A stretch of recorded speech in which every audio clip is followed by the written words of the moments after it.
The alarm rings. You are conscious, but you are not awake. Your brain is technically online. Your judgment is not.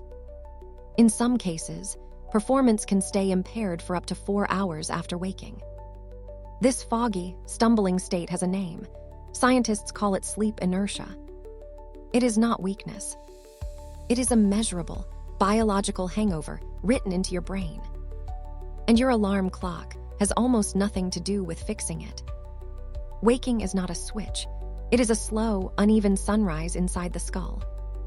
So why does the most natural act on Earth feel so brutal? The answer starts deep in the brain.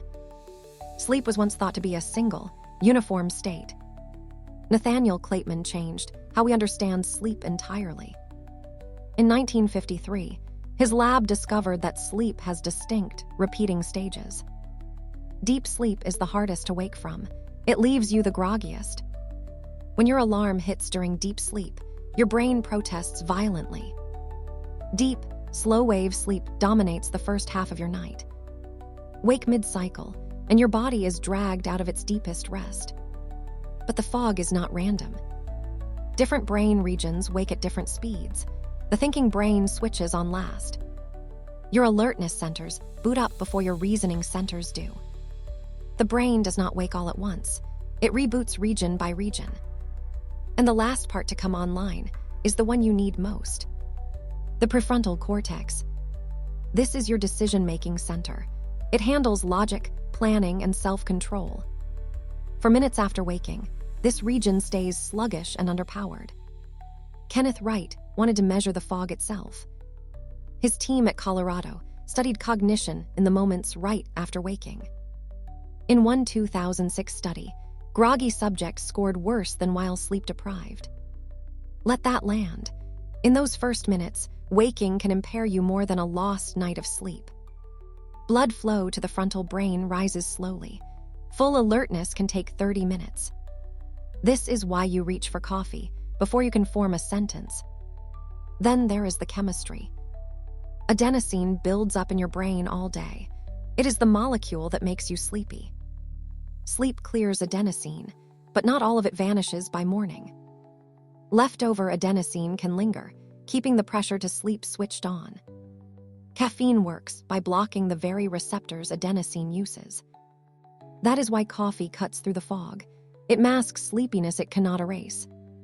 Now, the villain of the story. Your body runs on an internal clock called the circadian rhythm. Till Roenneberg gave the mismatch a name we all feel.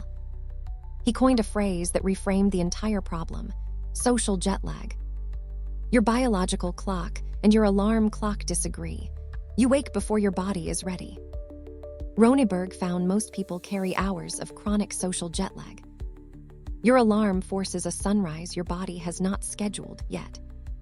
That mismatch is why Monday mornings feel like a physical assault.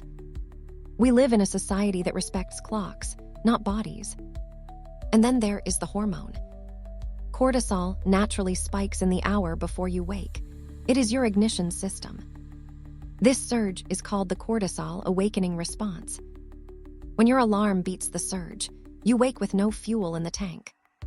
The cortisol spike peaks about 30 minutes after natural waking. Your body wants to wake gradually. Your alarm demands it instantly. The snooze button does not help you. It makes everything worse. Each snooze cycle pushes you back into a light sleep stage. So the alarm you blame is not the enemy. Your timing is. Waking up badly is not a character flaw. It is biology on schedule. Light is the strongest signal your clock understands. Sunlight shifts your rhythm earlier. This is why a walk outside beats a third cup of coffee. Consistent sleep and wake times can shrink your morning fog dramatically. The goal is not a louder alarm. It is a body that expects to wake. Persistent exhaustion is different. If mornings feel impossible for weeks, speak with a doctor. Next time you fight the fog, remember, your brain is still booting up. You were never terrible at waking. You were just fighting your own clock.